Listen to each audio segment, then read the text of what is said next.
Gagal SNMPTN karena 5 hal sepele ini? Kok bisa ya? Kenapa ya? Langsung aja deh kita bahas di video kali ini.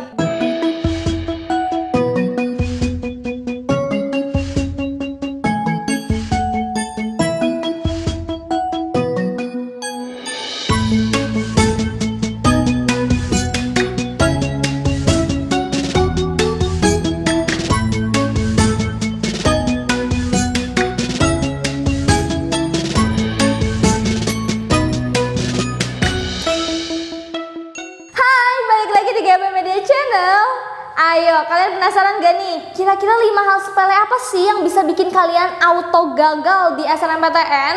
Ini sebenarnya halnya remeh banget gitu ya, sepele banget. Bisa teman-teman siapkan dengan lebih matang gitu supaya nggak terjadi kesalahan-kesalahan yang akhirnya nggak diperlukan.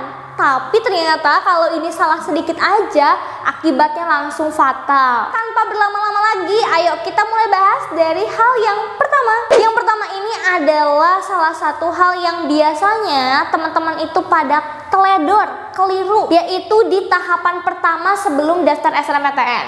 Tahapan apa? Ya, pembuatan akun LTMPT yang tidak rapih. Jadi banyak banget biasanya keteledoran-keteledoran yang dilakukan baik dari pihak sekolah maupun pihak siswanya. Karena kan akun LTMPT ini penting banget ya buat teman-teman daftar dan ikut di SNMPTN gitu. Kalau misalkan data LTMPT-nya salah, ya udah otomatis nanti bisa berakibat ke kelolosan kalian di SNMPTN. Biasanya keteledoran-keteledoran yang dilakukan itu sepele banget. Satu, mungkin ada data-data yang enggak dicantumkan. Padahal harusnya mungkin semuanya udah lengkap gitu ya, tapi ada yang kelupaan gitu. Atau yang paling penting lupa untuk finalisasi. Biasanya kan ada tahap finalisasi kan kalau untuk pembuatan akun. Nah, kalau nggak difinalisasi teman-teman jadinya nggak akan terdaftar gitu akunnya. Atau mungkin verifikasinya nggak sesuai dengan tahapan yang diberikan. Akhirnya ada yang kelewat juga. Nah, itu sebenarnya hal-hal yang perlu banget teman-teman perhatikan. Makanya kalau misalkan mau daftar nih ya, baik itu akun LTMPT ataupun proses-proses yang lain, itu jangan sampai deadline. Karena kalau udah deadline, sistemnya juga pasti bisa down ya servernya. Dan kalau udah down, teman-teman bisa loading banget untuk nge-input data-datanya. Jadi harus punya time management yang baik untuk mengikuti proses di SNMPTN ini. Kesalahan yang kedua adalah komplain setelah proses ditutup. Ini kan sebenarnya mungkin teman-teman kurang update kali ya informasinya tentang jadwal, akhirnya mengakibatkan teman-teman ketinggalan informasi gitu. Teman-teman baru tahu infonya dan ternyata salah, terus pas mau ngajuin komplain, ternyata udah ditutup. Biasanya ini karena teman-teman kurang up to date. Jadi saran aku sebenarnya teman-teman harus cek langsung informasinya resminya dari LTMPT, terus lihat timelinenya baik-baik, tahapannya kayak gimana supaya si tanggal-tanggal pentingnya itu nggak kelewat ya.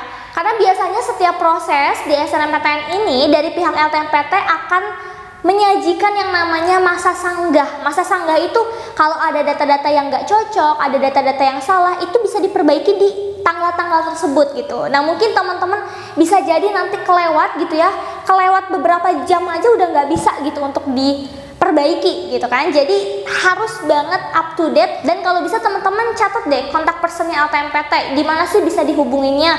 Mungkin lewat YouTube-nya atau mungkin di website resminya ada, atau bisa juga di Instagramnya, karena LTMPT juga kalau nggak salah ada sosial medianya. Next, hal sepele yang ketiga adalah kurang berhati-hati dalam mengisi PDSS atau pangkalan data sekolah dan siswa. Ini masih berhubungan dengan pengisian data atau informasi ya.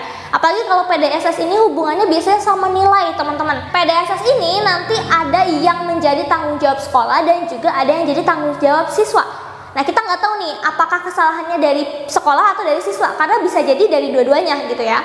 Biasanya yang banyak banget terjadi kesalahan di sini adalah untuk teman-teman yang pindahan, siswa pindahan, atau teman-teman yang siswa akselerasi.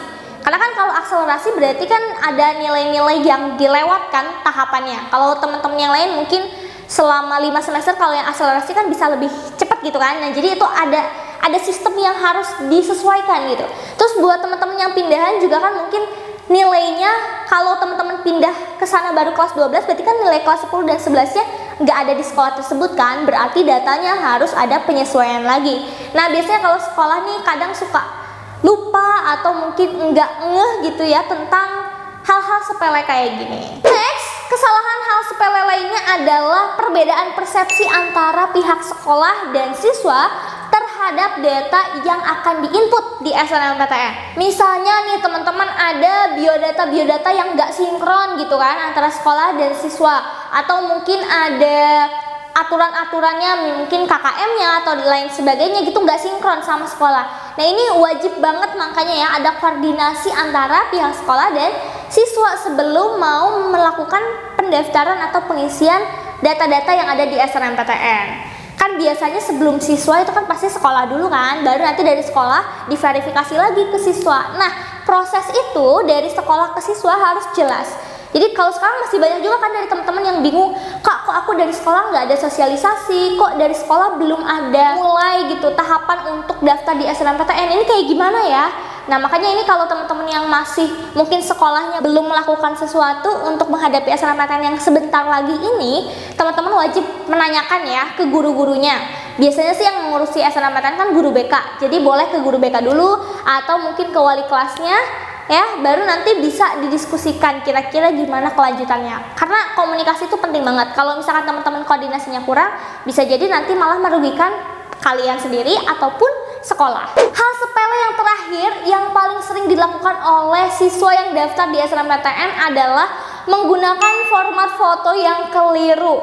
Ini sebenarnya kan sepele ya. Misalnya kita disuruh upload nih foto ukurannya segini, latar belakangnya ini. Tapi kita tuh kadang kayak mungkin nggak apa-apa kalau warnanya beda sedikit, atau nggak apa-apa kali ya nggak kelihatan mukanya dan lain-lain. Padahal penting banget ini ya foto nih di SNMPTN, karena kan itu jadi data diri kalian, informasi pribadi kalian.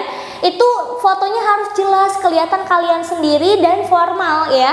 Kalau disuruh latar belakangnya biru ya ikutin aja gitu, karena itu salah satu syarat supaya kalian bisa lolos dan ikut seleksi di SNMPTN sebenarnya gitu. Ada kasusnya yang fotonya itu bareng foto keluarga, atau yang mukanya nggak kelihatan, buram misalkan ya fotonya. Ada juga yang fotonya tuh bareng benda-benda lain di sekitarnya, atau mungkin sama hewan peliharaannya. Itu kan sebenarnya nggak penting banget gitu kan, karena formatnya tuh sebenarnya udah dikasih tahu dengan jelas gitu di panduan SNMPTN pastinya dari pihak LTMPT. Jadi kalian jangan berinisiatif yang lain ya untuk format foto ini, karena itu bisa merugikan kalian sendiri di SNMPTN. Jadi itu dia teman-teman 5 hal sepele yang bisa menyebabkan kalian auto gagal di SNMPTN. Jangan sampai ya kalian udah tahu informasi ini tapi nanti tetap melakukan kesalahan yang sama. Jangan sampai nih kalian udah dikasih tahu informasinya tapi masih aja belum lolos karena melakukan kesalahan yang sama ya. Harapannya kalian yang udah nonton video ini jadi bisa lebih hati-hati, lebih teliti lagi, dan nggak mendekati deadline untuk mempersiapkan SNMPTN. So, semoga kalian semua bisa mempersiapkan SNMPTN dengan baik ya. Kalau kalian masih punya banyak pertanyaan, kalian bisa komentar aja di kolom komentar. Dan kalau misalnya kalian masih penasaran dengan konten-konten selanjutnya, stay tune terus di GP Media Channel. See you on the